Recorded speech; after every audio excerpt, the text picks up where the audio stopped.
Hey guys, what's up? IrishEmerald here. Welcome to another Pokemon Ultra Sun Ultra Moon team building video for you guys today. Where again, unfortunately, I'm doing this post because sure you guys know the story now. I accidentally did all the live com videos of it, so I'll have to do this post unfortunately, but you know, hopefully you guys do enjoy it nonetheless. If you guys before post over the live com, let me know in the description down below, or not description, the comment section down below, because I'd love to hear your take on it. But yeah, today we've been around, I was been around Kyurem-Black. So Kyurem-Black is a mod I've never really had full confidence in being able to sit down and use properly for the longest of time. And I said, do you know something? The only way to get really confident and happy to use it is just to give it a go. Just to give it a go, see what happens. And, you know, if we fail miserably, but if it works out and we get more confident using it, then awesome, we've got another mod that we love using. So I decided we'd go for a Kyurem-Black, build around and see what we can do, what we can work with. And this is kind of a very standard Kyurem-Black set with Free Shock, Fusion Bolt, Ice Beam, Earth Power, Ice DMZ, Terra Bolt ability, max speed, max attack, and we have the 4 in HP, so we have the odd number, so we can come in on Stealth Rocks more times. And very standard set. We have the Free Shock with the Ice DMZ, so we have a massive nuke. An absolute massive nuke to obviously tear through somebody. Fusion Bolt then is our stab to be able to deal with the water types that like to come in on us. And then Ice Beam is for, you know, be able to just general ice stab move that we can hit. And EP is for those steel types that want to come in on us.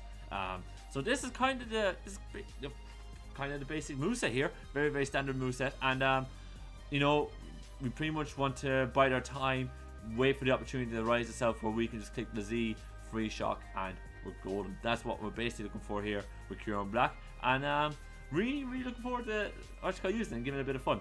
But for Kyurem-Black to work properly, it needs a Kyurem-Black's kind of more of a wall breaker here with the Ice DMZ. So we need a setup sweeper, or like so we can clean up late game. We need hazard control. That's what we kind of really need here. So immediately I was like, okay, we need hazard control. And I was looking at defog, rapid spin users, that kind of thing. And as I was looking around, I realized that Tapu Fini is a really nice mod to have here, because we eat up the ice type attacks that Kyurem-Black take neutral on, but we can come in on some other like kind of mons that Kyurem-Black doesn't quite like dealing with, like dragon types and such. So I figured Tapu Fini would be a great mod to have here to kind of step in and do kind of the hazard supporting control for Kyurem-Black for the squad. And I went with this kind of really support variant of Tapu Fini. You can get more defensive variants for it, but I kind of want a really fast support variant for Tapu Fini. So we're rocking out Taunt, Nature's Madness, Scald, and Defog.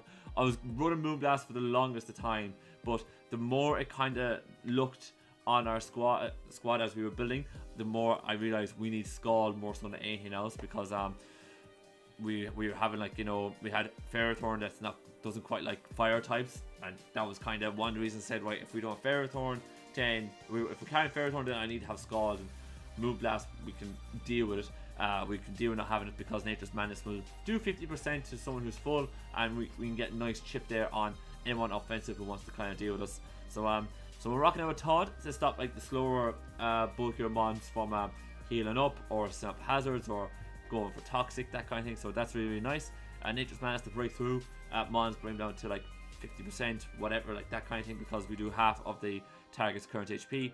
Scald just for the water stab move, and then Defog for the hazard control after that. This is kind of very nice. We outspeed an awful lot of bulkier mons in the tier, and just being able to kind of taunt them and force them to do something that, or get a free turn and force the switch and get Nature's Madnesses off, all that kind of thing. Let's Tapu Fini put pressure on our opponent when it's really just a bulky mon. So it's really cool to be able to see that. And as we kind of get a few Nature's Madnesses off, that allows Kyurem-Black just to nuke things more easily with the Z move.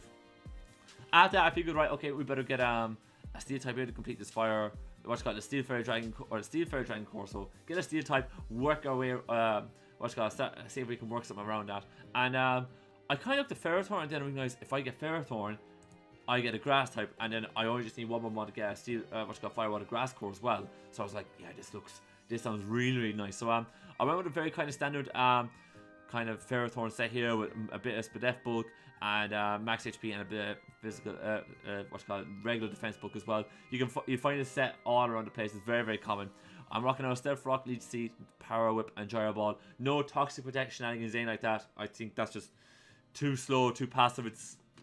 No one wants to see that. I want to be able to set up Leech Seed all the time when I have Stealth Rock in and I know I'm going to get a free switch. I know I'm going to force a switch, so I want to get Leech Seeds off there, kind of chip away a couple of things, and then Power Whip and Gyro Ball as just pure stab moves that I can get damage off and get hits off on other things that want to come in on Ferrothorn, which is ideal. This is absolutely ideal for me. I want something that can kind of come in, take hits, come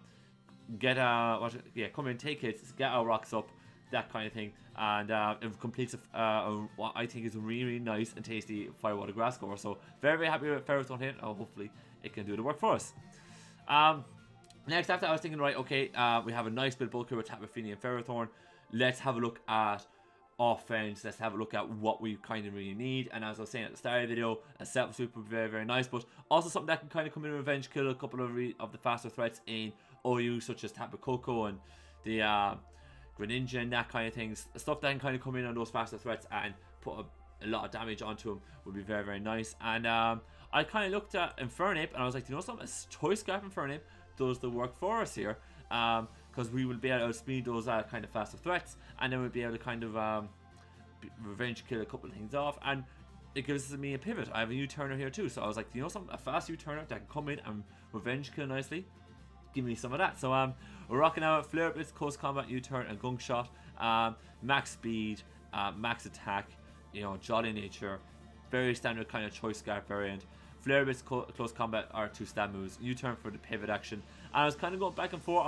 What I wanted for my 4th move, but I figured with Tapu Fini knocking around and Tapu Lele knocking around, it's probably better that I have Gunk Shot there. So if I make the prediction of them coming in, I can absolutely do massive damage to them, and that puts us in a really good spot of breaking through those particular ones. So that's our Infernape, our kind of revenge killer here. Very, very nice. Now, obviously, this doesn't deal with Greninja very nicely because Water Shuriken is a thing, but we do kind of revenge kill most of the faster threats in OU, and that was tasty.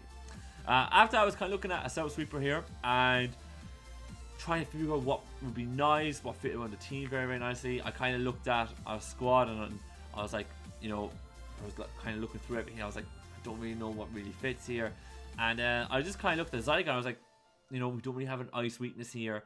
Kyurem isn't rocking out with a dragon move. And I was kind of looking at it more and more. I was like, do you know something? Maybe a sub D-Dance set of Zygarde, that could be a little bit of fun, because once Kyurem-Black breaks through something or breaks through their team and I can bring Zygarde late game, I know I can get like a D-Dance up and we could potentially start clean up our opponent's team. So I was kind of looking at that and I was like, you know something, give it a go. So we're bringing Zuxia Zygarde with the Figgy Berry so we can get a massive amount of HP back once we go a bit low with Dragon Dance, Extreme Speed, 1000 Hours, and Substitute.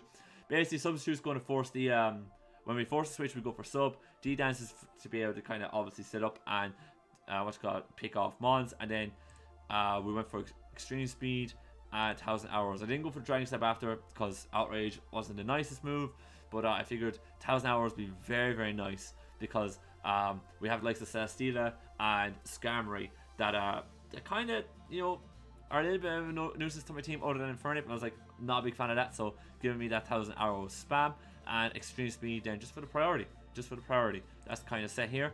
And then this is kind of like the standard Zygarde set. Let me kind of pull up what it kind of does here, but can't remember. I think there was a better one here. This is the set I went for here, and the speed allows me to outspeed Heatran, which was the key thing here. Was an absolutely massive thing here, and Split really ensure that we survive Choice Specs, Tapu Lele's Moonblast. So I was like, yep, let's do it. It's a conditional kind of thing with that spread, but I was like, let's go for it. And Adam and Nature is going to get the most out of our attack. Can't complain. I thought it was very, very tasty, so I said we go for it.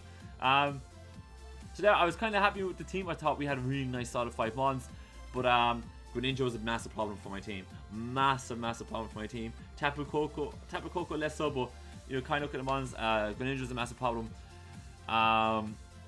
Lando not as much on this team. I normally run into a massive Lando problem, but when I build in OU, but Grin was the big problem here. And the more I was looking at the squad, I was like, this isn't quite working out. But I looked around and I saw that Rotom Wash was a nice choice here, because we would kind of be able to come in on Grin, but we can also come in on Lando. So I have another answer for Landorus, which I was like, yeah, give me another answer for Landorus. So I've Rotom Wash here to be able to kind of come in on what's called Grin and Lando a little bit, so I'm not forced into Feeny and Ferrothorn doing it the whole time, because Lando, because Grin could carry Gunk Shot, and that would be a disaster, and Grin could carry fire, hidden power fire. So being able to have another one that can kind of come in on these kind of high usage usage mons that have such deep coverage is very tasty. But yeah, I went for a kind of more defensive set because, or physically defensive set, because Ferrothorn is more specially defensive. So I was like, this fits nicely. With Hydro Pump, Volt Switch, Pain Spit, and Will-O-Wisp, I think the speed, if I remember correctly, there's maybe it's T-Tar. I think it might be T-Tar that we outspeed. I can't quite be sure, but I've just figured, yeah, just feeling on team very nicely.